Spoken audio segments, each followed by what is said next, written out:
Hello, people, and welcome to the People Building Podcast. Today, I am delighted to be sharing with you the story of the amazing Sara Im.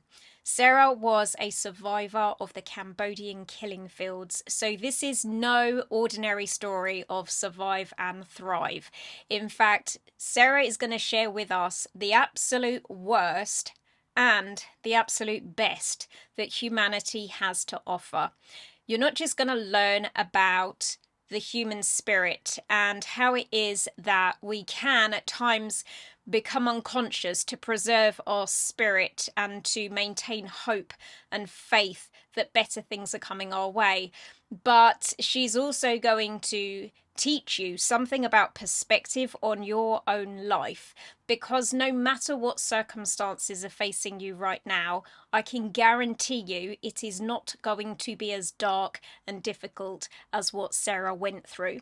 If you're not familiar with the story of the killing fields, then I'm going to share with you some content from Wikipedia just to give you a little bit of background about what happened there.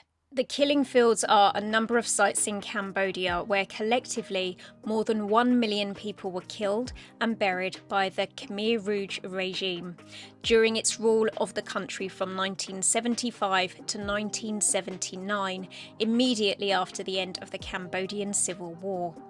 The mass killings are widely regarded as part of a broad state-sponsored genocide.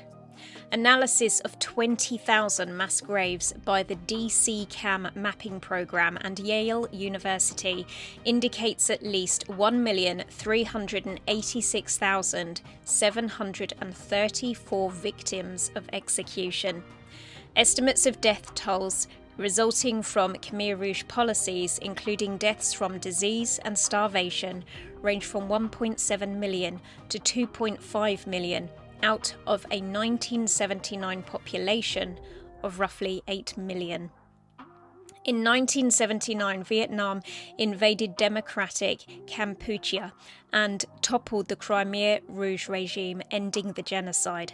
The Cambodian journalist Dith Pran coined the term killing fields after his escape from the regime. The Khmer Rouge regime arrested and eventually executed almost everyone suspected of connections with former government or with foreign governments, as well as professionals and intellectuals. Ethnic Vietnamese, ethnic Thai, ethnic Chinese, ethnic Cham, Cambodian Christians and Buddhist monks were among the demographics of persecution. As a result, Pol Pot has been described as a genocidal tyrant. Martin Short described the Cambodian genocide as the purest genocide of the Cold War era. So this podcast is going to teach you something about perspective.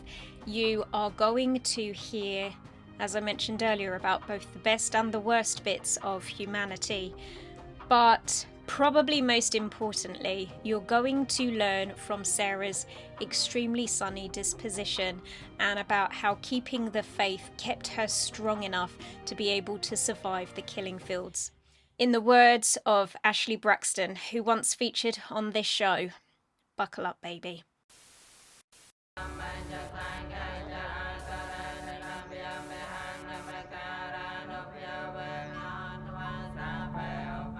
The ghosts of Year Zero are still being exorcised in Cambodia. Prayers for the dead, prayers for the victims of Pol Pot's genocide. It's more than 30 years since the Khmer Rouge killed with such ferocity.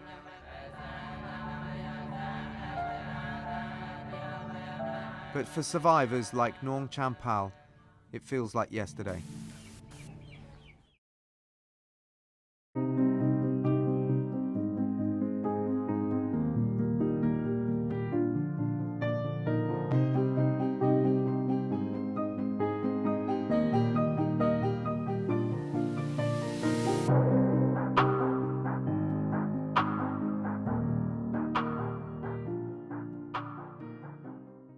Hello, people, and welcome to the People Building Podcast. Today, we are joined by the wonderful Sara Im, who has the most amazing and compelling story that I think we have probably ever come across on this podcast.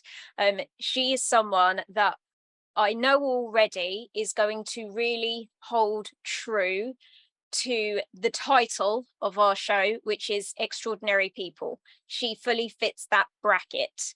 So without further ado, let me introduce you to Sara Im. Sara, it is wonderful to have you here with me today. Yeah, Ma, thank you so much for having me today. You are very welcome. Tell me a little bit about yourself before we start talking about the journey that you've been on throughout your life. Sure, my pleasure. My name is Sara Im. I live in Florida, in United States, and I grew up in Cambodia. But when my country got turned upside down, I struggled to survive. Yeah. Thank goodness I make it through when 2 million people did not make it. Wow.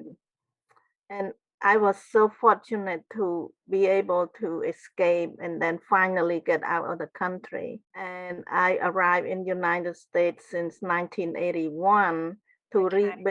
rebuild my new life. And I still going through a lot of struggle, but there's nothing compared to when it happened in Cambodia. So I graduated from Western Connecticut State University, and now I am a speaker and author of the book How I Survived the Killing Fields. So I'm focusing on speaking and to give people hope and to encourage them. Wow, wow, wow. All right. So you've been in the States now, what is that, more than 30 years? Is that right? 42 years. 40 years. 40 years. Wow. Okay. Is it home now? Does it feel like home, or does Cambodia still have some roots for you as home? Cambodia, it still has some roots, but I can call this is home for me now Yeah. because I have lived in United States longer than I lived in Cambodia. I remember things on the news about what was going on in Cambodia. But I don't remember it in any great detail, and probably because I was a child, I didn't really have a lot of comprehension for what was going on. So I feel like talking to you today, as well as it being a really compelling story that you will tell us, I also feel I'm going to have a history lesson somewhat as well. So tell me, what were your first memories when you were a child? I'm guessing at that point in time things were relatively calm and settled in Cambodia. What was that like, that period of time? The period of time that I grew up, yes, we are peaceful. I enjoy my childhood very much. I grew up in the countryside. I was the firstborn child. Okay. So I feel love and secure, and I enjoy living surrounded by nature. Lovely. So So do you have brothers and sisters? Who was in your family? I got 3 younger brothers. Okay. Oh, wow. Were they trouble for you, or were they good younger brothers? They're good younger brothers. That's Yeah, good. we Okay. get along very well. Yeah. The first brother, he's pretty much similar to my age. He's Uh-huh. 3 years younger. Yeah. But the last two, Yeah. they are more than 10 years younger than me. Oh, there was a gap. Okay. Yeah. Yeah. Okay. So there was mum and dad at home with you as well? Yes. Yeah. Yeah. And were they working normal kinds of jobs? Like, what was the economy and things like that in Cambodia at that time? They work in the farm. Okay. They own a large rice farm. Lovely. So they are very hard worker. Yeah. Yeah. Mhm. Okay. And so you went to school in Cambodia. And did you have plans to work on the farm, or what were you going to be doing after you finished school? My parents encouraged me to stay in school, to keep doing well in school, and get higher education and get a job, get a good job. Now to work as a farmer. So, So what was the plan? What were you intending to do when you finished school? well, when I graduated from high school, I went to college, and it's not too many options, and I don't have a lot of choices, or I was not aware. So only very few options that I see that I can possibly do well. So Okay. I decided to be in the engineering school. Oh wow, that's amazing though. You don't get lots of women in engineering these days, so that's very commendable. So did you do engineering? I start the college in Yeah. engineering, Yeah. but I did not finish it. The war broke out. All right. Okay. So this war, did you know that there was war coming before it started? No, no. We know that there's a group that did not like the current government. Okay. We know there is an opposition, but we did not know much else. Okay.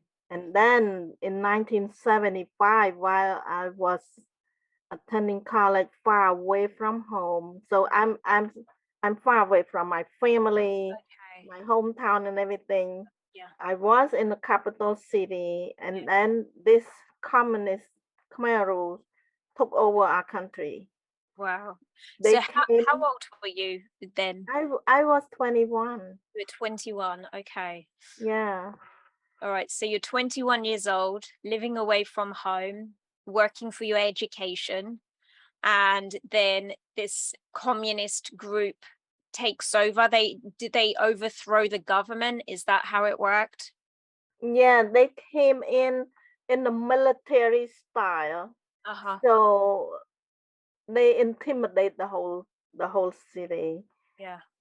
because the military truck and tank and the armed force, everything is just very intimidating.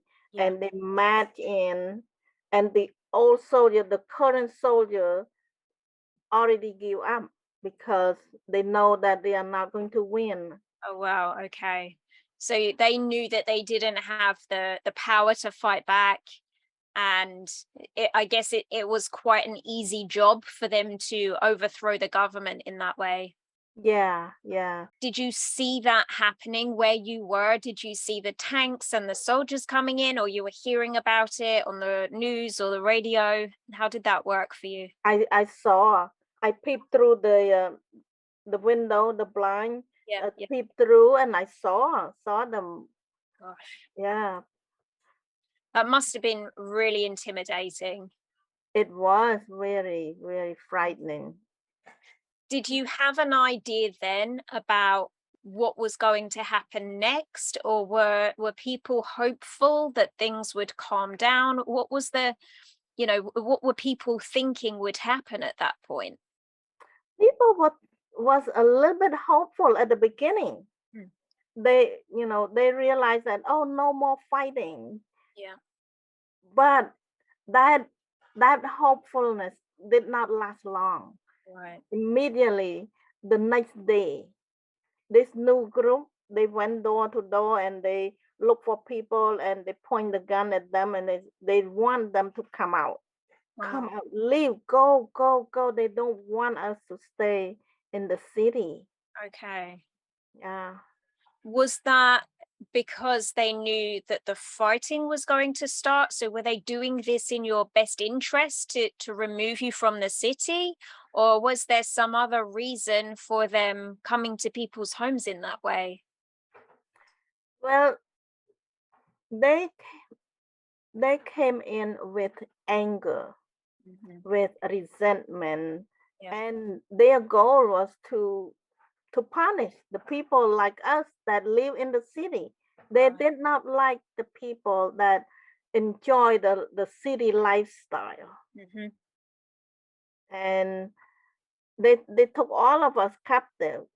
Mm, Well, originally they evacuated us to get out from the city. And then once they get that done, they clean out the city. That means no more, nobody can stay in the city. Yeah. When we are all outside of the city, they push us to work in the rice field. Wow. And yeah, everybody go to work in the rice field. Why was that? What was there an agenda? Did they have some kind of mission or plan?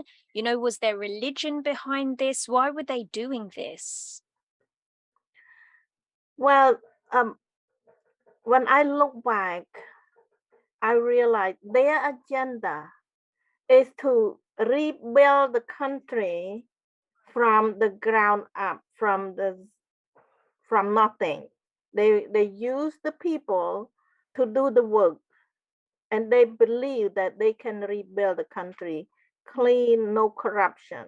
Okay. So they want to clean out the corruption in the previous government, Right. but they did not do it the right way. Absolutely. They just punish people too badly. Yeah.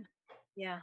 And those were ordinary people who, they weren't involved in the corruption, they weren't involved in the government. These were citizens, right? Right. Yeah. So So yeah. what was happening with your family whilst all of this was going on? While I was going through the evacuation and everything, I have no idea what happened to them, Wow. because because we did not have No any mobile phone, phones. no phone, no cell phone, no No. iPhone. So we didn't know about each other. Yeah. But after all it's over, I found out that everybody struggles the same way. Really? Yes. And so this was something that affected the whole country, Yes. or yeah, wow. Yes. I have no concept of the size of Cambodia. So how big is it if you're comparing to another country? How large is Cambodia? Maybe compared to one of the US states, how does it measure up against Florida? Because Florida's huge. Well, the size of Massachusetts, maybe. Okay, so that's a lot of people who were affected by this. So you ended up working in the rice fields as well? Yes. Yes. Yeah. And did you know people that were there with you? What were the conditions like there? I didn't know anybody. Well, in my case, originally I arrived in one village, and then they said that they want some people move to another province, and that province happened to be where my hometown was located. So I Okay. signed up very fast. I said, I want to go. Yeah. But I was so disappointed. I didn't get to my hometown.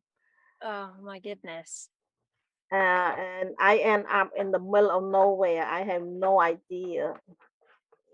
And then later on, they recruit the single people. They Right. said, if you are single and you want to be in a special team, and sign up. So I just want to keep moving, because I was hopeful that I might have a chance to travel Yes. Yeah. with the team. Yeah. So I might be able to find my family. So that's all I was thinking. Yeah. Family is on the top of my priority. I just want to be back to them. Yeah, of course. But this second time, I end up in the big camp, became, I mean, 1,000 men and women. Wow. Yeah, we were thrown into this camp. We don't know each other at all. Yeah. Yeah. But as the time go on, I start to build some Yeah. friendship, some sisterhood Sure. in in the group. Yeah. So what was the living conditions during that time? Where were you living? The living, we were given a shelter. Mhm. The group of women live in one shelter, and then another group another shelter, Yeah. and we just sleep on the floor, one next to another. We don't have our own individual room at all. It's Yeah. just like go camping. You go camping and you Wow. sleep on the ground. Yeah. Yeah. So the shelters were like material, not brick buildings. Well, it's the wood. Right. Well, this area was an abandoned temple, the Okay. Buddhist the Buddhist temple. Yeah. Yeah. So the shelter that we are living in used to be a place where the monks stay. Right. But Okay. since they don't believe in any religion, Yeah. there was no more monks. So the monk just resigned from being the monk and become like Okay. normal people. Yeah. Yeah. And were there still aspects of normal civilization? Were you getting money for working? Could you go shopping? What was No, no. Once they came into the city, everything was shut down. They shut down everything, including the bank, including the marketplace, yeah. and there's no more market. Even though you have the money full of money in your pocket, you cannot buy anything. There's no market. Wow. So some people they kill themselves because Gosh. they depend on the money, Yeah. and the money was locked in the bank. Mm. If they ever get some money with them, there's no use. Yeah. The money it's just like paper. Sure. It's worthless. It's worthless. Mm. So there's a lot of people uh, take their own life. Gross. Yeah. It Wow. it's just very sad, very Yeah. depressing. Def- So yeah, we just work for them, work for the group, yeah. and then they provide us a little bit food. There Right. is a kitchen. They set up the kitchen, and the kitchen people they prepare food for us to eat. Very little, not enough. So we work too hard, Yeah. like 16 hours a day, Gosh. and we sleep only a few hours a night. So we were exhausted Yeah. and hungry. Mm. And then very soon we become sick. Of Many of us got sick. yeah. Yeah. So once somebody got sick, we Everyone. Okay. everyone gets sick because our immune system is so It's so weak. low. Yeah. Yeah. And Yeah, the climate there was it very hot in Cambodia as well? yeah, So that would also make an infection spread more quickly. yes. Wow. So really you were living like slaves during Yes, that time. very much like slave. Yeah. And did you become sick? I did. I became sick. My first illness was high fever, Right. and then malaria. And was there And medications for you? no medication. And then I have typhoid. So Wow. and then I contract a few more disease. Yeah. So I became very sick. Yeah.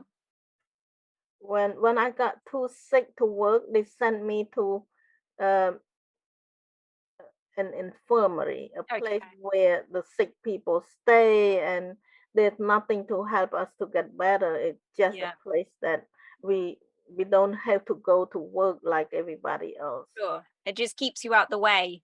Yeah, out of the way. But that's a dangerous place because everybody got sick. Yeah. I will accumulate more sickness into my little body. Yeah. Yeah. When that happened, what was going on in your mind? How were you thinking about your life, your future? I can't imagine what your state of mind would have been like. Did you still have hope for your future? Very difficult. Um, I have very little glimpse of hope. Hmm. I did not give up hope altogether. I still have a little bit hope that things might change. That's the only hope that I have. Things might change to be better. Yeah. That maybe I will have an opportunity to go back home. All I thought about is just go home Yeah. to my family. So that little glimpse of hope it keep me going. Yeah. But at the same time, the people in that infirmary, they are dying every day. And I realize, I will probably be nice if I don't do anything. Mm. So I was thinking about running away, but I was so sick already. Where can I go? I wouldn't go far. Yeah. They would kill me.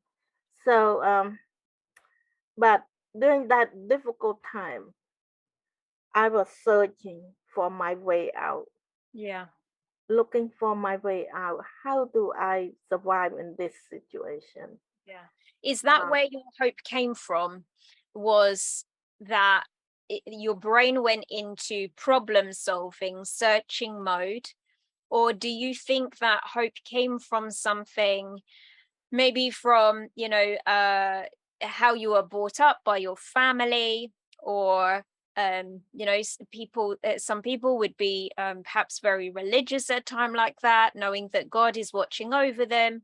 Where did your hope come from? my hope come from my upbringing. Hmm. I was a happy child. Yeah. I was loved. So that love helped me Yeah. to stay on top of this problem. Mm. I never thought that I am a victim. Yeah. I never cry out to say, "Oh, poor me." No, it's not poor me. It's Mhm. like, how I'm going to survive in this situation. That's amazing. So while I'm searching for my way out, for my way to survive, I remember when I was very young, I love to sleep next to my mom while she read the story at nighttime. Mhm. It's her story. It's the adult story, but I love to listen to her. And one story tell me that there was God. Mhm. God saw the the mean person abuse the children and the wife and the woman Yeah. that belong to somebody else, but he grabbed them and abused them. So God saw that and he feel sympathy for the child and the woman. He sent the angel to rescue them. Right. So from this story alone, give me the idea that, oh, there is God. Hmm. There is God. He watched over. He saw what happened. Yeah. So since then, I already believe that there is God. Yeah. So it's already in me that I know there is God. And when I'm looking for my way to survive, I remember that God. Yeah. So I start to pray and pray and pray every night. Mhm. I have to be careful because they don't believe in any religion. Okay. So I have to be It was careful. dangerous for you to do. It's dangerous. Yeah. So I start to pray to that God that I believe that He exists. Yeah. Yeah. So did God send you an angel like in the story, or did you find some other way? I find some other way. And Yeah, then yeah. you became There was you. there was somebody like an angel. Let me tell you a little bit. After praying for a while, for a few weeks, one morning I woke up very early, like before everybody else, Mhm. and I realized, oh, I have a little extra energy. Let me do something. So I sneak out from there. I went back to where the working people are staying, Yeah. This was from the infirmary, right? from the infirmary. Yeah. So the God didn't pay too much attention to the sick people. They know that these people are going to die soon. So when I got to the other side, I met this young team leader. Mhm. So she saw me and she said, "Oh, you can stay with my group. Maybe I can find you something to do." So she's so kind to me. Mhm. And when she realized that I'm so sick to do anything with her, she talked to the people in the kitchen and asked them if they need some help. Right. So they say yes. So I was sent to the kitchen. Okay. That's the angel that God provided me. I love that. Because this person is so kind. Yeah. She could have kicked me out, said, you can't do anything for me. Go away. Yeah. No, she so when I got to the kitchen, I know I will survive Mhm. because I got access to food. I got to work in the shade, and I Yeah. don't have to work 16 hours like everybody else. Right. So gradually I start to feel better. Yeah. Yeah. Yeah, That's amazing. How long were you there working in the kitchens for? probably 5, 6 months, something Wow. like that. Yeah, I And how long had the whole war been going on for by that time? Because you spent some time in the infirmary, you spent some time in the rice field. So how far into the war were we by that stage? almost a year now. Gosh. And a year of not knowing where your family are, if they have survived, and Right, them knowing nothing about you as well. right, right. Yeah. So when I stay at this kitchen for several months, when I look better, feel better, they pull me out from there. No. They throw me back to work in the rice field. Oh no. Yeah, yeah. But at least I get a time to recover. Yes. Yeah. At least I am able to continue. It saved your life, right? Yes, yes, yes. That kitchen is a life-saving place for me. Mhm. Yes. So I endure 3 more years in the Wow. rice field. That's crazy. You must have seen some really difficult things throughout that time. Yes. Yeah. And a lot of people disappear. We start out with 1,000 people, Gosh. but toward the end of the 4 years, we probably have less than 300 people. No. Yeah.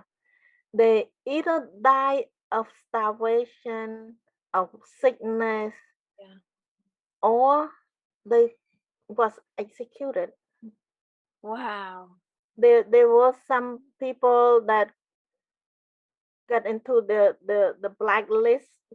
They eliminate some people of a certain category. Mhm. Educated people are one of them. People Right. who involved in the previous government, that's also another group. People who are in the wealthy Yes. category, they have big house, lot of money and all that. That's another group that they eliminate. So I was supposed to be part of the blacklist also because I was a college student. Yeah. But because of my transition from one place to another, Yeah. they did not. Your identity was lost, probably. Yeah, I lost my identity, so it's a good thing. Yeah, in that way. Yeah. Yeah. Gosh, that's terrifying. And was was the rest of the world reacting to any of this at the time? No, we didn't see any help from outside. No, I feel like we've all fall into the big black hole. Yeah. That's how we felt. Yeah. So, Yeah. It's crazy that that was happening and that the rest of the world carried on like everything is normal. right, right. Yeah. So there is no television, no radio, nothing because they eliminate all of that. Yeah. Nobody from the outside world Mhm. hear anything what happened to us. Yeah. That's crazy. And there was anyone challenging this new government that had come in? Was anyone standing up against them in any way? Was there anyone fighting back? No, no, no, no, no. That's why they eliminate all the educated people. Yeah, so there would be no chance that they would be challenged. Right, right. Those group of people was eliminated way from the beginning. They Really? was they was taken away in the truck, in the bus, Yeah, taken somewhere, and they will disappear. that's crazy. Wow. So you were there for 3 more years Yeah, and you were working in the fields at that time, working those long hours, seeing the group shrinking and people disappearing. yeah. Throughout that time, did you stay hopeful that this would come to an end in some way? I I don't remember thinking that much, but I will just try to keep up one day So after it's one more day. like survival mode. You just Yeah, keep going, don't think too much. no, no. Um, all I remember is that keep breathing because at one point I was so sick that I almost didn't make it. Wow. I was so sick. My friend in the camp told me, don't don't take a nap during the day. And I found out why they say that because some people when they took the nap, they didn't have enough energy to wake up. Yeah. They are too weak to wake up. So Yeah. they die. Gosh, that's so sad. That's so sad. That must have been so difficult, but I can understand why you would almost switch off and be like, as if you're on autopilot just to make your way through it. Yeah. Yeah. And during that period of time that I was extremely sick, that's all I need. All I need is the air to Yeah. breathe for the next hour. Yeah. Yeah. So when did things start to change? Because at some point you made a plan to get yourself away from this situation. What happened? At one point, toward the end of 4 years' time, they must they must think, they must know that there's something coming. Mm. So they start to move the camp. The Okay. camp is very wide open. There is now the brick and mortar and barbed wire. It's just open, but surrounded by armed guard. They carry arm and watching us all the time. So this camp is very easy to move. So they start to move us to the next location, and I realized that we keep moving every 2 weeks, Right. and we are approaching the jungle, moving to the jungle. Wow. And and I realized that no, the jungle will be different, the direction that I have in mind. I don't want to keep going with them anymore. Um, Now I'm thinking seriously about running away. So with going to the jungle, do you know what their agenda was with that? Because what were they going to have you do if you were moved to the jungle? We don't know. We don't know. But everywhere when we stop, we Yeah. will clear out the jungle Yeah. just to make place for us to stay to sleep in. Yeah. Yeah. But eventually they will get to the field where they have the rice field and put us to work. So we don't really know, and they probably don't really know it also. Yeah. But I was thinking about looking for my way out. So this is the time that I think seriously. At one point, I say I'm going to escape. So I talked to three of my close friends. Okay. I told them that I want to escape. Would you come with me? And they say yes. And I was so relieved Mhm. because I was frail, um, not strong at all. Yeah. I need their support. So when they say yes, I feel a little bit encouraged. Yeah. So we make plan to escape. Mhm.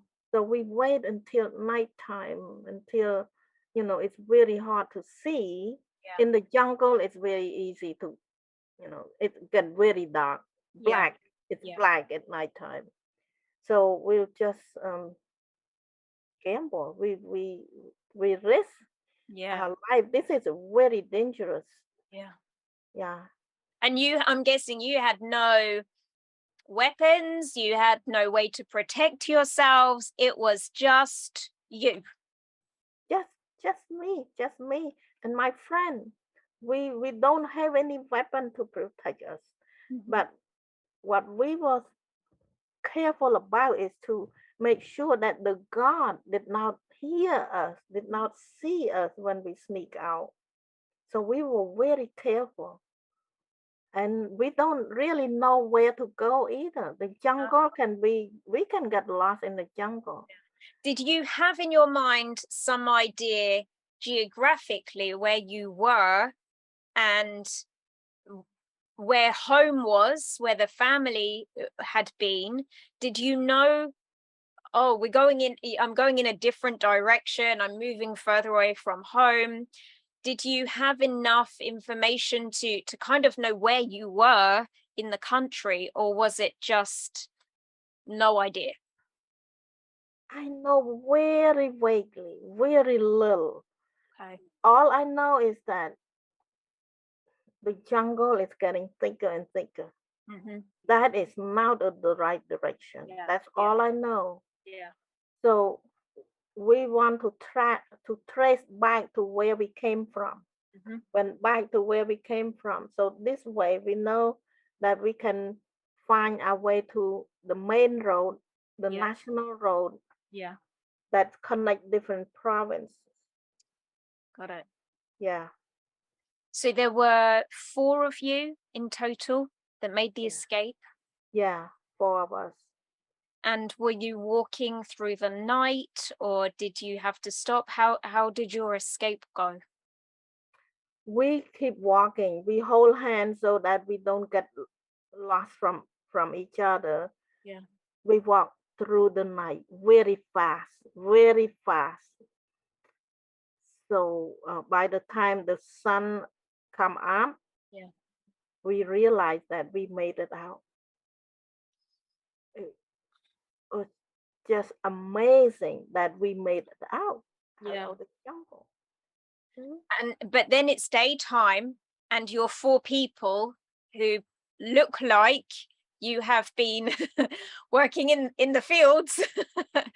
So I guess that you now have a new challenge because you don't want to get spotted again.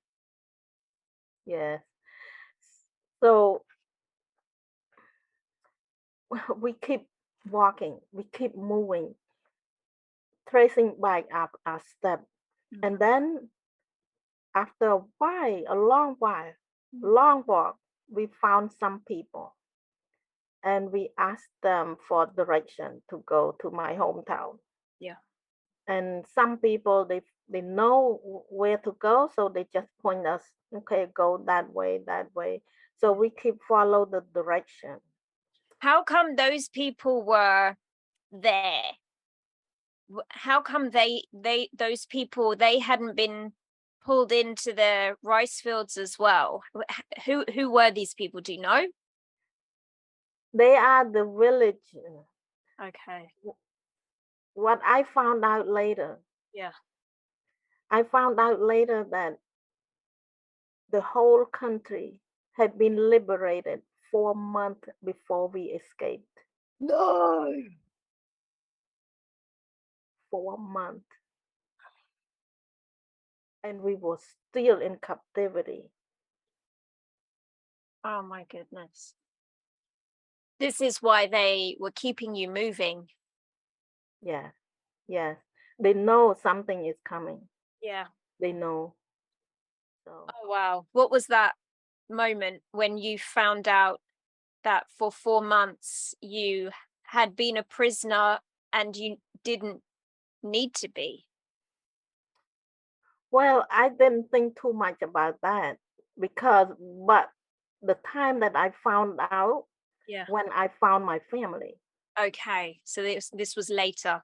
later. Yeah. When I found my family and my mom told me that my dad went on with his little bicycle and said he went everywhere and asking, have you seen my daughter? Have you seen my daughter? Yeah. Everywhere Oh, God love your dad.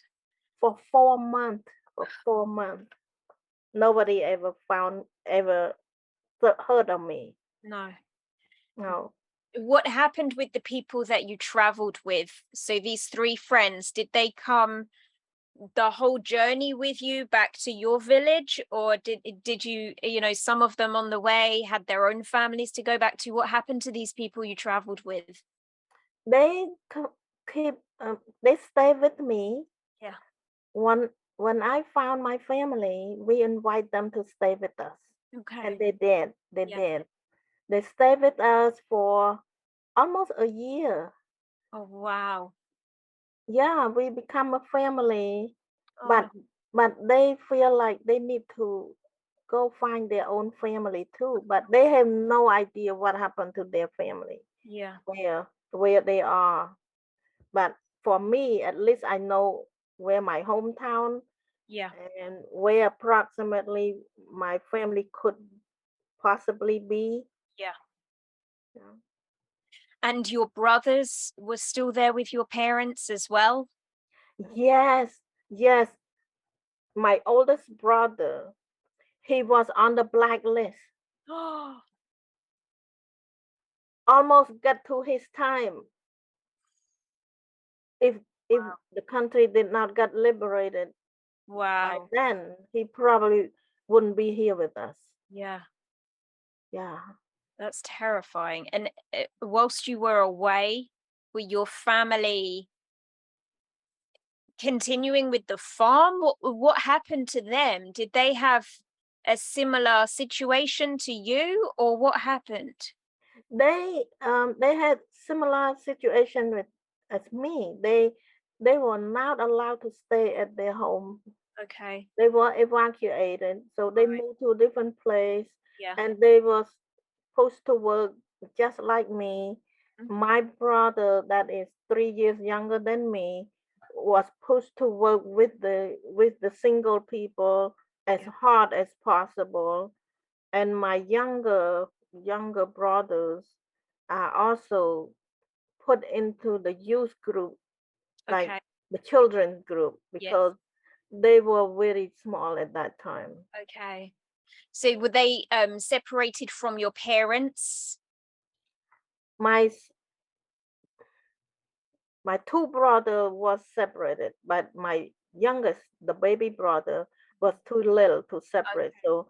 So they allow him to stay with my mom. Yeah. And my father was sent away, far away, Yeah. to do hard work. But my mom struggled with another stroke, with a Oh, stroke during that time. yeah. Yes, I didn't get to talk about my mom. My mom, before I went to college, Mhm. she had an accident Okay. and she was paralyzed. She was paralyzed for more than 4 years. Wow. And and I was the caregiver because I'm the oldest child. Sure. Yeah. That's how we build such a strong bond, Yeah. a love bond between us. That's why my thought was always with my family, with Of my course. mom.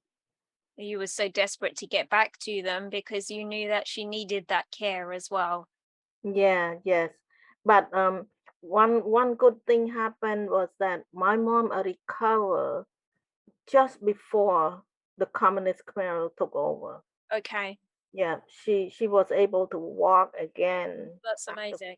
Yeah, but she was still frail. She was Yeah. still not 100% recovered. Sure.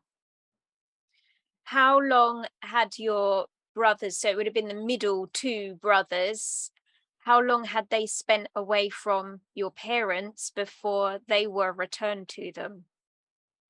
As long as the whole thing lasts. It lasted.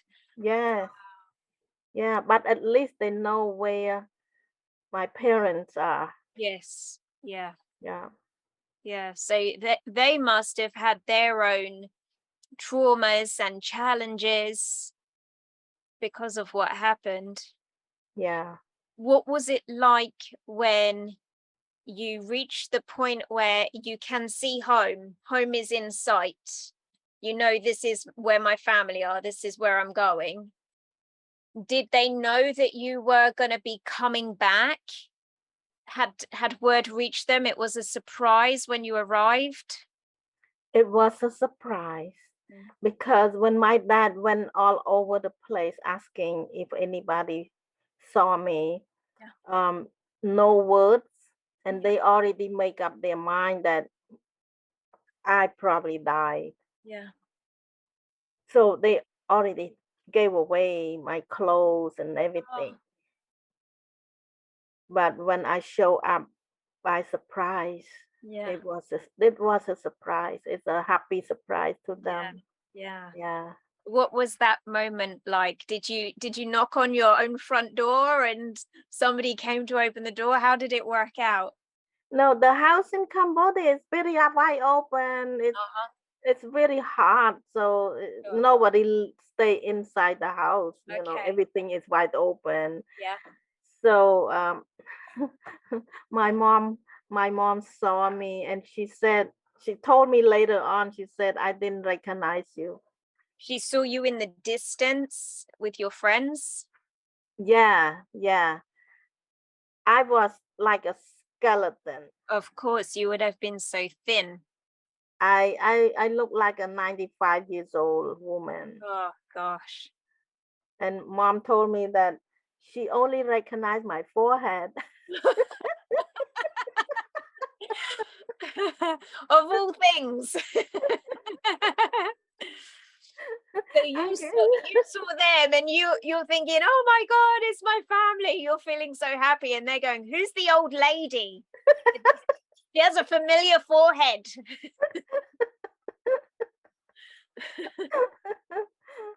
Yeah, but my voice is stay the same. When Sure. I start to speak, to call mom, she Yeah. recognized me. Oh, Yeah. wow. That's amazing. And were your whole family there? At that moment you came back? No, my dad was somewhere looking for me still. Okay, He still. never give up. Oh.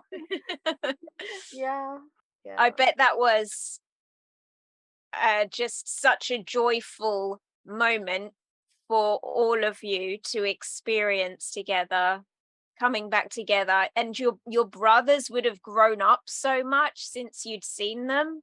yes, yes. They are grown up. Yeah. Um, yeah. I I'm so grateful that they are still alive. Yeah. I lost all my male Oh, that's so sad. cousins and uncles. Yeah. So, but Gosh. I'm s- So I'm yeah, I'm grateful that my family almost got wiped out in one shot. wow.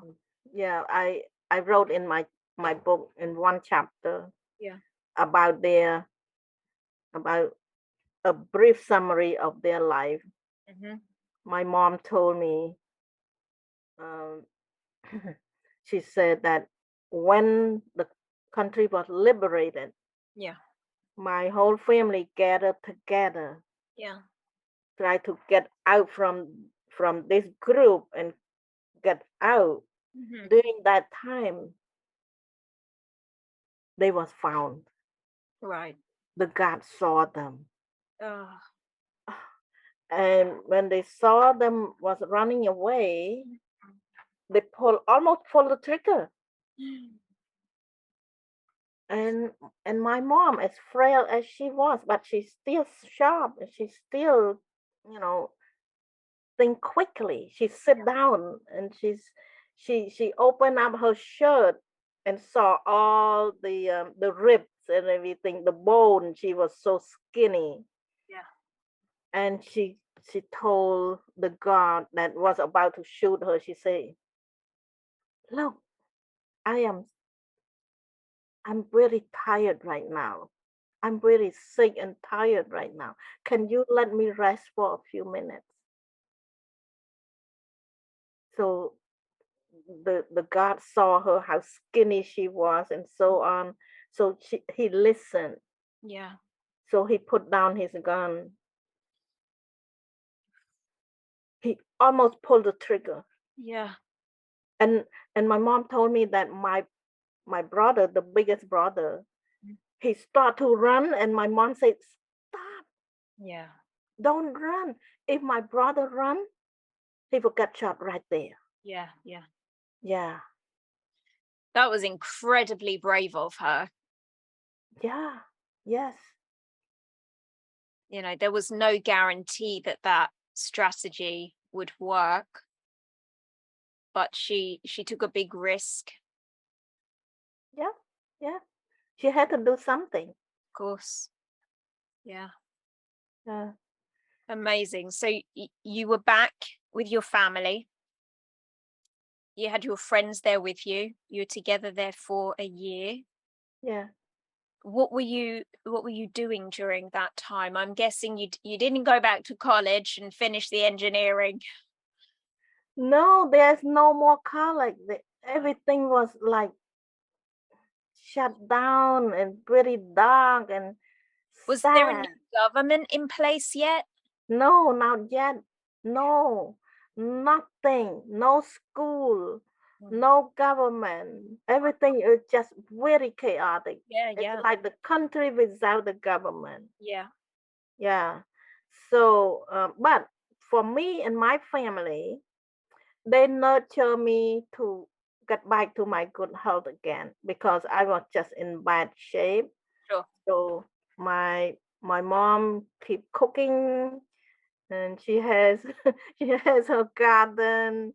My dad loved to plant garden, so all the vegetable and everything from the garden, she prepare food, and Good old I keep eating.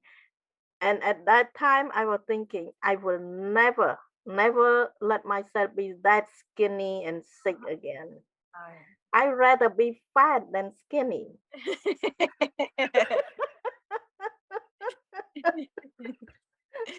Well, at least you still have some energy if you're fat, you know.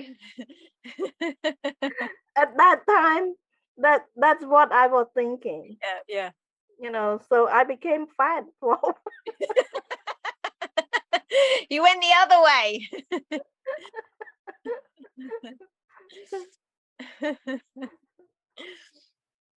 So you got some skin back on the bones. Yes. Right. So we enjoy living together for about a year. Yeah. And then thing is still not good. So my mom was fearful for our family's Yeah. future. So she had an idea. She told me that I need to get out. I need to go out of Cambodia. Mhm. So maybe I can find some help outside, and maybe eventually I can come back and help out the family. Okay. So That's a big decision from her, but also a massive responsibility for you. yeah, It's a big yes, risk because you're leaving at a time when the country is still very unsettled.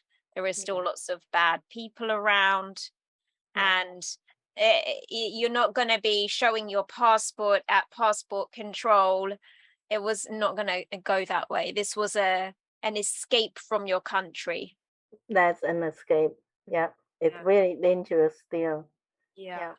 Mhm. And which countries are the neighbors to Cambodia? So, Thailand, okay. Thailand on one side, and then Vietnam at the Okay. south side. Yeah. But Yeah. I know that I'm not going to Vietnam because where my hometown is not too far from Thai border. Okay. So I escaped through the Thai border. Hmm. So yeah, but And Thailand at that time, that was a peaceful, settled country. This was a safe place for you to go. yeah, compared to Cambodia, yes, it's safer. It's not like Vietnam. Vietnam was communist at that time. Right. Okay. Yeah, We're planning an escape.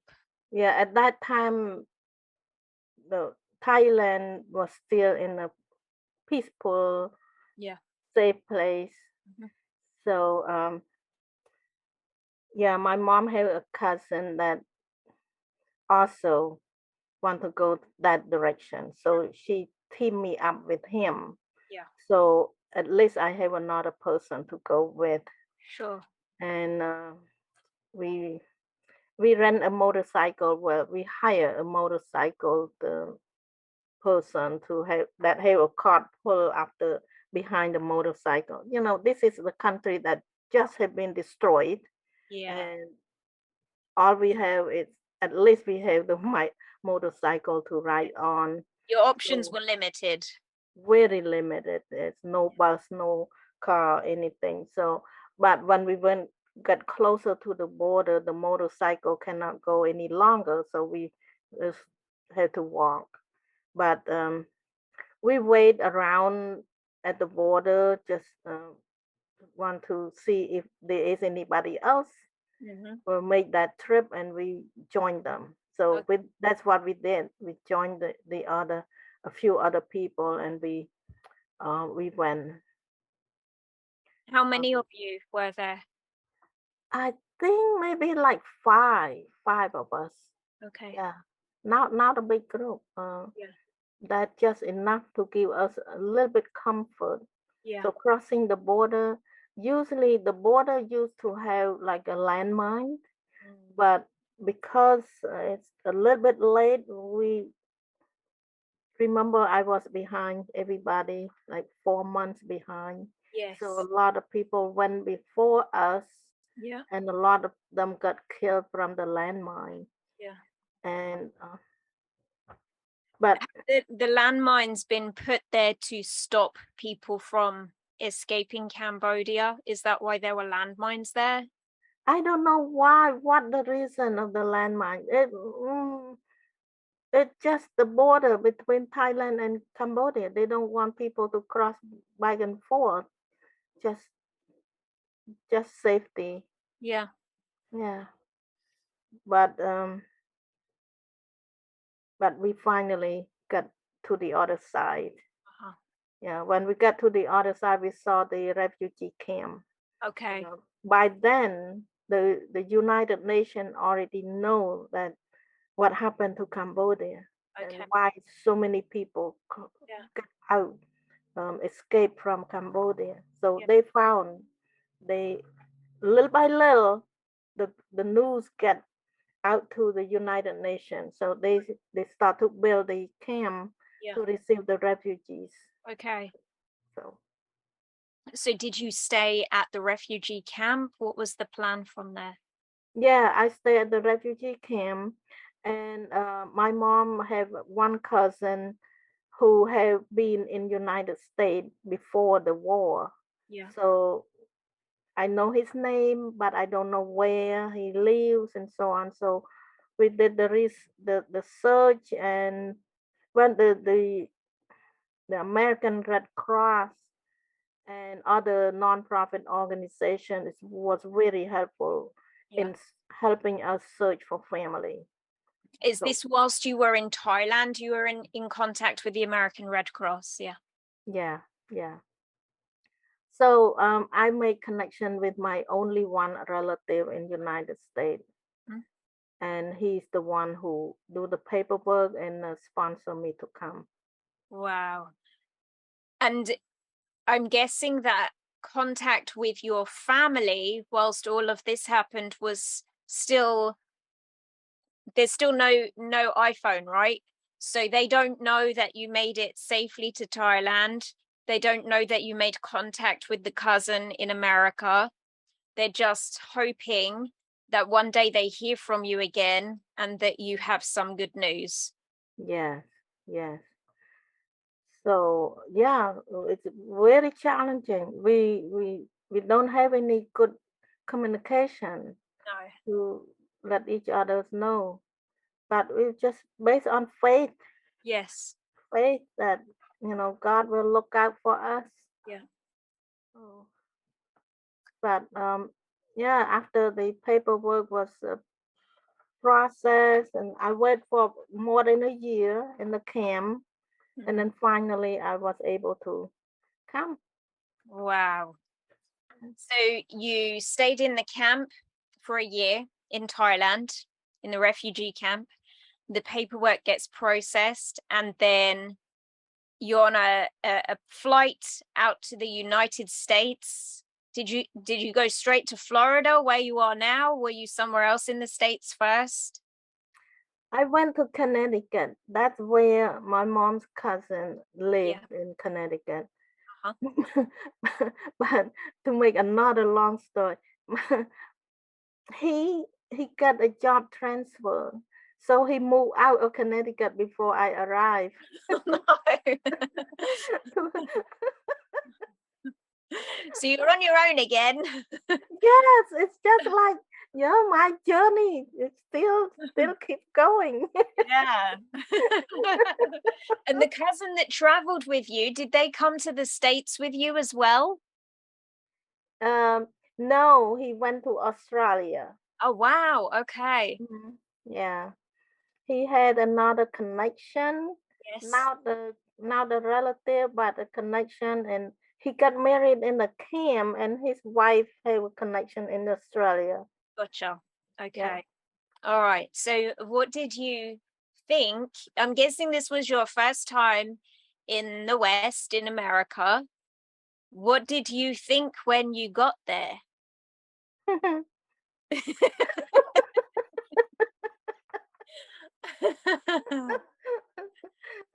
Well, um, it's so strange. Everything's so different. Yeah. I bet it was like another planet.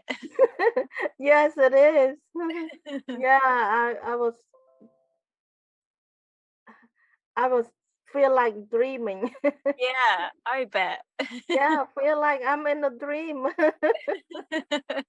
Had you seen anything of America before, like on television or books or anything like? Did you have any idea what you were getting yourself into?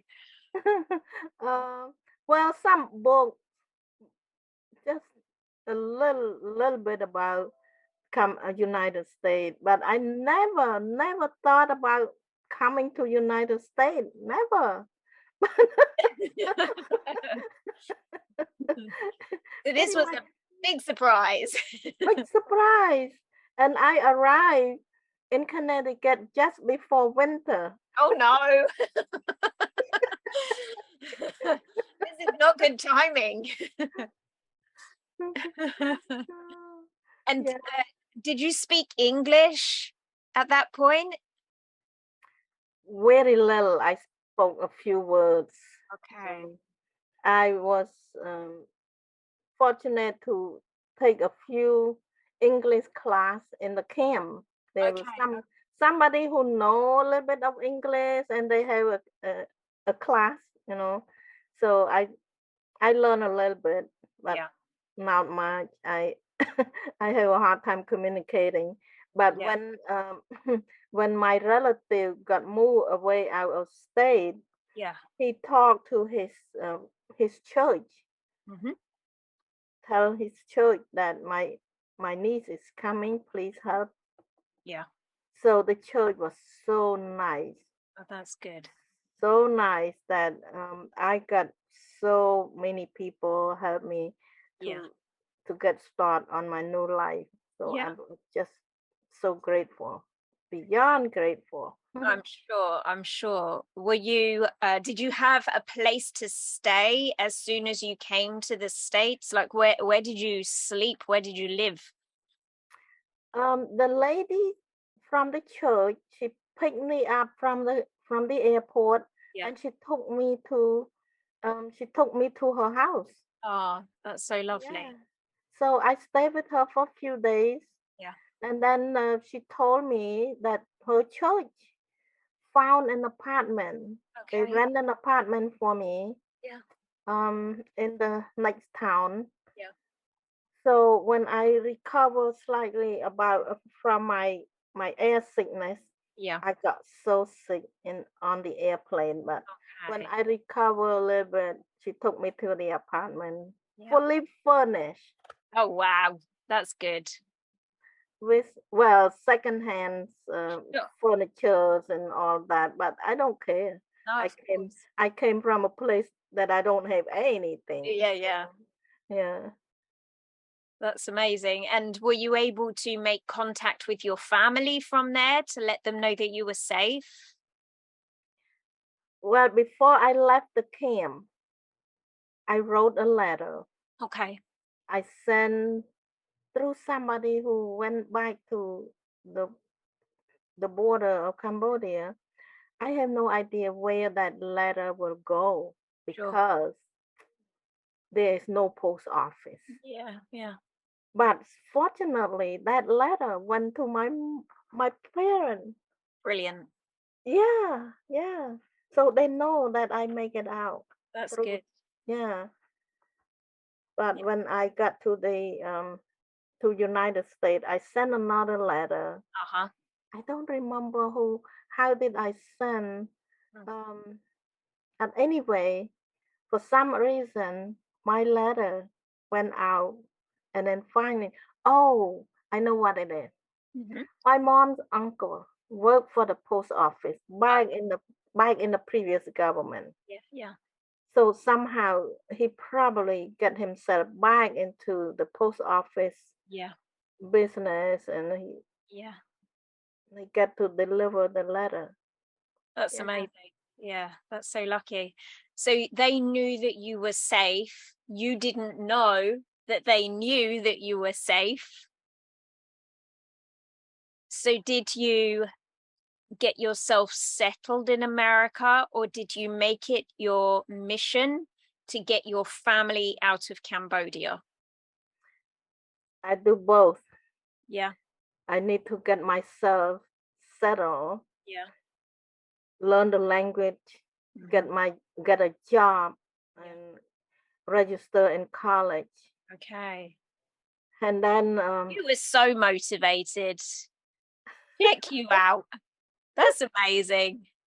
yeah, within in about 1 year, I got my high school diploma That's because amazing. I have no paper to prove that I finished high school. Yeah. Yeah. So that I had to prove myself again. Yeah. But thank goodness, I thought that I had amnesia.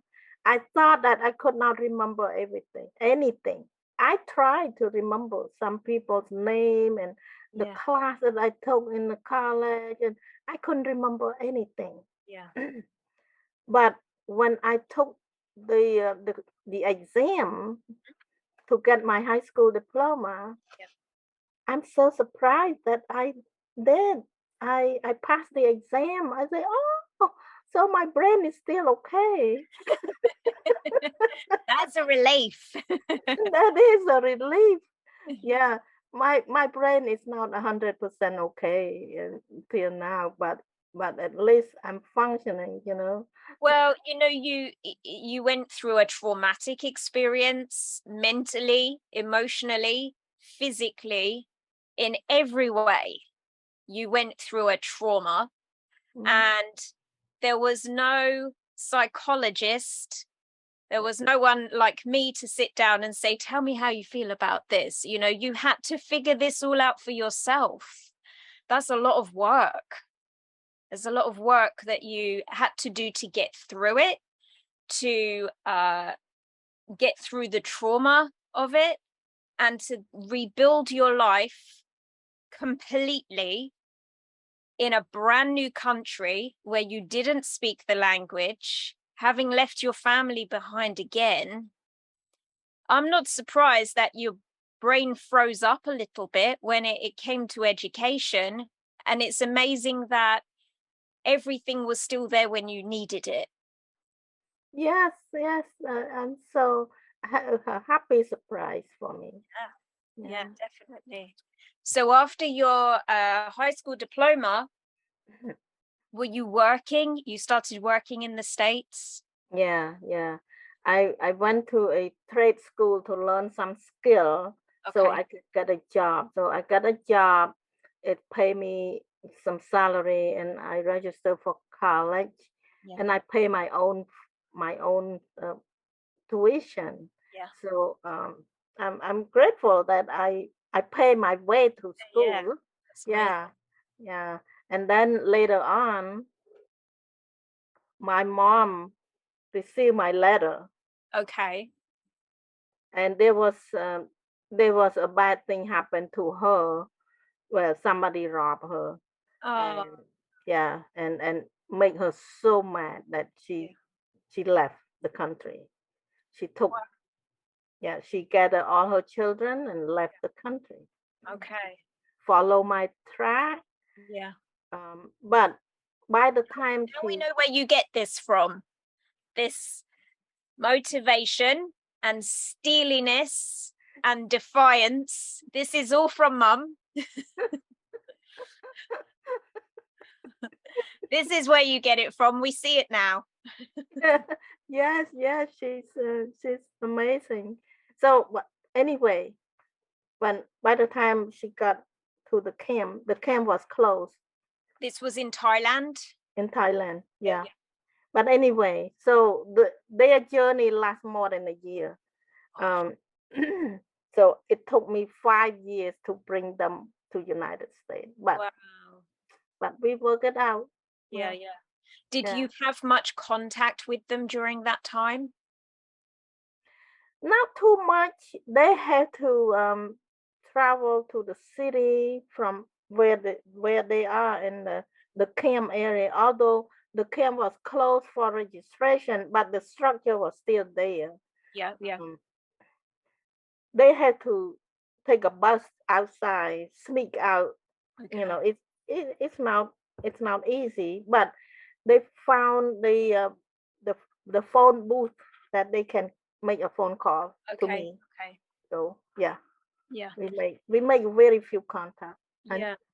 And was it you then that was responsible for bringing them to the United States like the cousin had done for you? Yes, yes.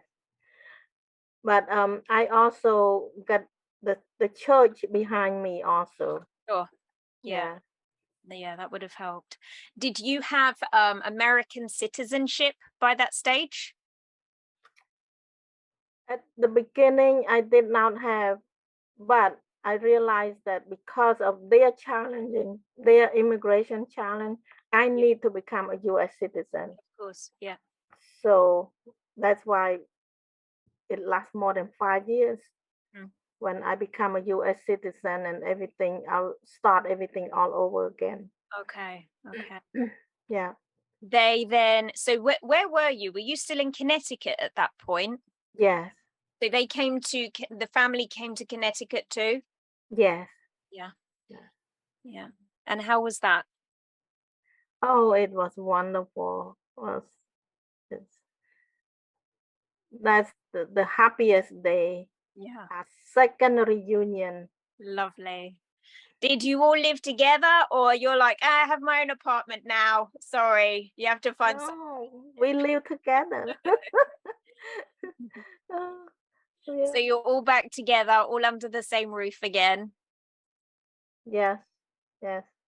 That must have been such an enormous relief to know that everybody's there and everybody's safe. Yes, yes. You know, at the end of the day, that's all it matter. Yeah, Everybody is safe. yeah, yeah. Wow, what an amazing story of your life has been an adventure, terror, filled with joy. So it's such a roller coaster. Mhm. Yes, yes. But After everyone came together, from there, was it everyone is just making their lives now in America and you just have this fresh start? Did anyone ever go back to Cambodia? my second brother went back to Cambodia, and I went back 7 years ago. Oh wow. How was Yeah. that? It was happy to see some of my relatives. Yeah. I have aunts and cousins. I have a lot of cousins. Yeah.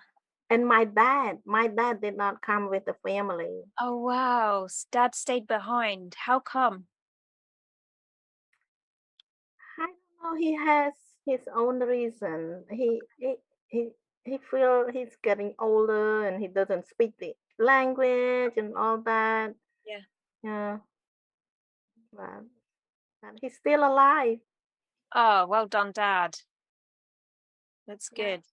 You yeah, and you have good contact with him now? yeah. I can contact with him through cell phone or through Facebook. Okay. Yeah. That's amazing. Yeah, the world's become a lot more connected since your journey started. Yeah, so much different now. Yeah, definitely. And you so you went on to work. What work did you end up doing? After I graduated from college, I got a job in a corporation. Mhm. So yeah, I worked for a while and then I got married and Lovely. then I moved away and then finally I end up being an entrepreneur. Oh, check you out. I mean, we saw it coming, didn't we? We knew it would happen. Yeah, my husband job, he had to move from state to state and I keep moving after him. So my career was not stable Sure. and I try now to work in the factory for some reason. I said, okay, I have a college education. Yeah. I want a better job, but when I have a challenge getting a job like everybody else, Mhm. I end up doing an independent contractor.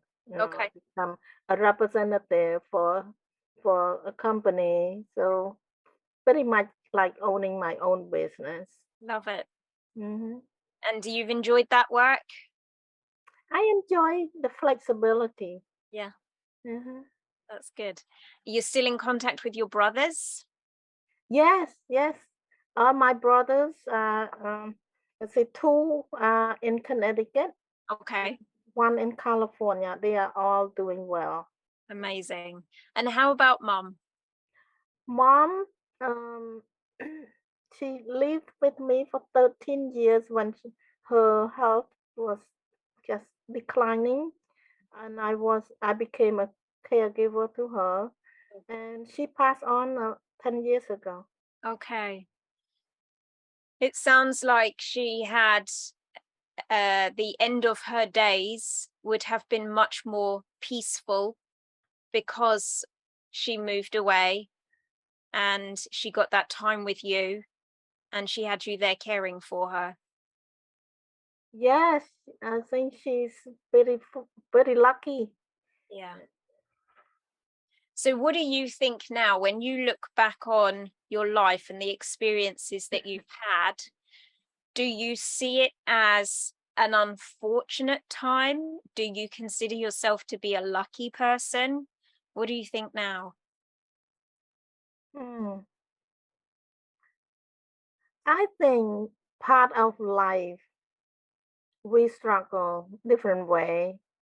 We come across obstacle in our life different way. Mhm. I feel like I was fortunate to be born in the family that I was born into. I was loved, provided security, and that built me up at the beginning of my life. That gave me the strength, the confidence Yeah. Yeah, that to I make can, foundations. yeah, that I can survive through the hardship that I possibly could not make it, but I did. So Yeah. I feel like, God gave me something Mm. for me to hold on, to defend myself, to pave my way. Mhm. So I'm feel grateful. Sarah, it's been an absolute privilege to talk to you today. Thank you. I enjoy our conversation as well. I hope that the listener didn't get bored with all my. Definitely no chance. They're gonna love you. Tell us a little bit about your book because you have a book and the title of your book is Title of the book is How I Survived the Killing Fields. How I Survived the Killing Fields. Yeah. Yeah, Have you so got a copy of it there? Can you show us what it looks like? yeah, this is how. Is that you on the cover? Yes, that's Look at me. you, you sexy minx. That's me. How I Survived the Killing Fields, Yeah, a story of hope, love, and determination. amazing. And so that story details your life and probably lots of things that you shared with us today. And I'm guessing there's going to be some things in there around emotionally how you survived that experience. Yes, I got into more detail. Yeah, And also, I got into more detail about my mom and her parents sure. and how was, she grew up and how my mom is amazing. She's my hero. Yeah, Yeah. I can see that. Yeah, for sure. Yeah. We talk, I share more about what's going on during the time that the communist Khmer took over. Hmm. Um, there was a chance that I was almost get a chance to fly out on the helicopter, Okay. but I didn't. I gave up my seat to my friend. Wow. Oh, Sarah, she's an entrepreneur, she's an author, she's an advocate for others. You need a halo, a set of wings. Thank you. You're But very welcome. yeah, but I was grateful that I get a chance to help my friend. Yeah, of course. Did you ever see any of your friends again from your escape, or that friend that you enabled to leave by the helicopter? Did you ever see any of those people again? No, no. Yeah, they probably didn't make it. Yeah. Yeah. I saw a couple of friends from my high school. Okay. Yeah. And a couple of friends that was in the camp with me. Okay. They are now the three friends that escaped with me, but Sure. other friends that live in the same camp. Yeah. Yeah. Yeah. I can guarantee that those who did survive to tell the tale, they will remember you for sure, for all the right reasons. Thank you. You are very welcome. Sara Im, it was amazing to speak to you today. Thank you so much for your time. Thank you. You have a huge story. I've never heard anything like that before. And I think sometimes it's frustrating in the modern world to hear people complaining about difficulties that they're experiencing, and then I speak to someone like you and I think, oh, they have such an easy life. Yeah, a lot of my reader told me that now I can stop complaining. Yeah, exactly. You put life well into perspective. Yeah, so I don't mean to minimize anybody's Of problem, course not. No. but yeah, put everything into perspective, like you said, that once people learn about story like this and other people's story, there are a lot of survivors that they did not want to talk about it. They didn't want to go back there. I didn't want to go back. I pushed it back for 35 years. Wow. Yeah. So, Yeah, that's a long time. What was it, do you think, that made you want to tell your story in the end? well, there's so many reasons, but one of the reasons was that somebody in my audience, when she heard my story, she cried, and I found out that she remember her teenage child Yeah. took his own life, Yeah. because life can be very difficult. Sure. So that's my hope, Yeah. that you know just share my story. Yeah. I hope that people that are struggle with their own life might find a better perspective. I love that. Yeah.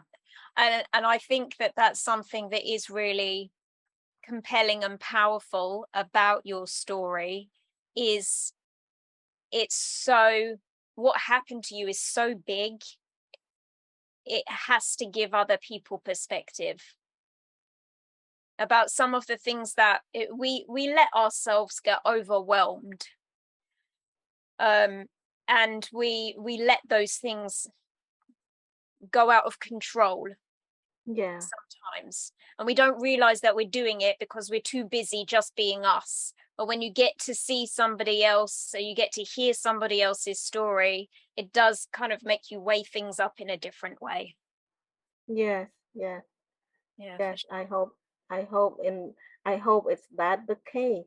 Yeah. I hope more people get a hold of my book, and that might change their life. Yeah, definitely. Where can people get the book, by the way? Is it on Amazon, or where's It's the best? on my website. Okay. Yeah, saraim.com All right. slash book. Yeah. All right. Lovely. What I'll do, it It's was free. lovely to speak to you. You too, Gemma. Thank you so much for having me on, and thank you for the podcast. No, You, not at all. yeah, you are doing wonderful for the Oh, world. thank you so much. Thank you. Okay, what did you all think of the lovely Sara Im? And Wasn't she the most amazing guest? I definitely got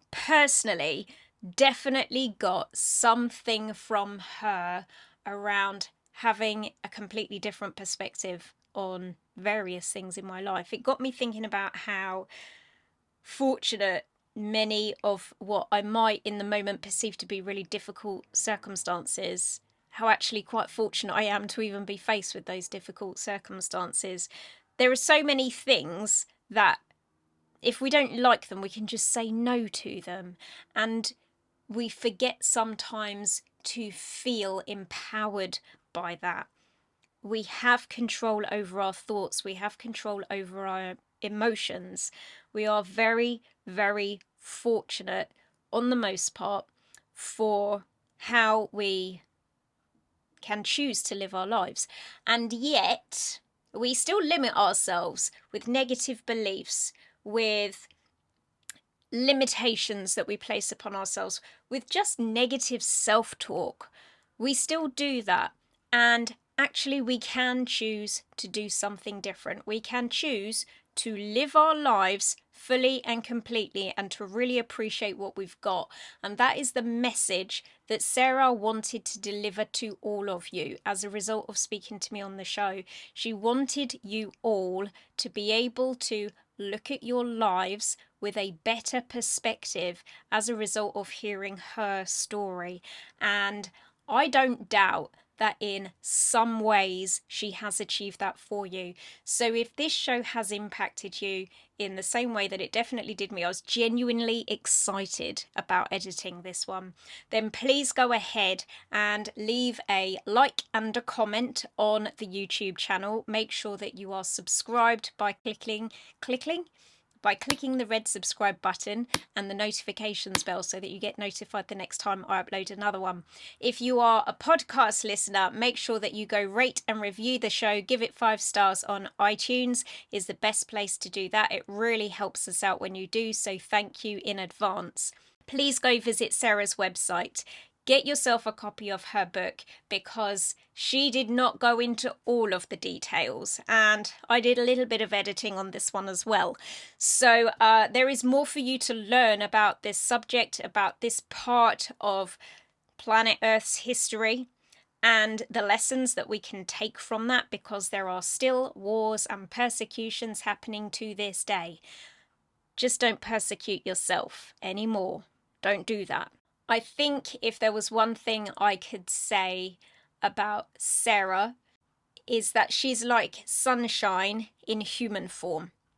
And for her to have gone through the experiences that she's gone through and to still show up in life in the way that she does, the rest of us have no excuse for being unhappy. So that is everything from me. I don't know if I can ever come back and do another show because I feel like Sara's won the Extraordinary People show. I feel like no one else can ever be this extraordinary ever again. But, you know, I'm on the lookout. I'll see what I can do. She just blew my mind. She amazed me, and I really, really enjoyed creating this particular podcast. So thank you to all of you for watching and listening. Please share it with a friend. If you know someone who is maybe making their own life a little bit more difficult than it needs to be at the moment, maybe they need to hear this too. I will see you all on the next one. Thank you all so much for watching and listening. Bye for now.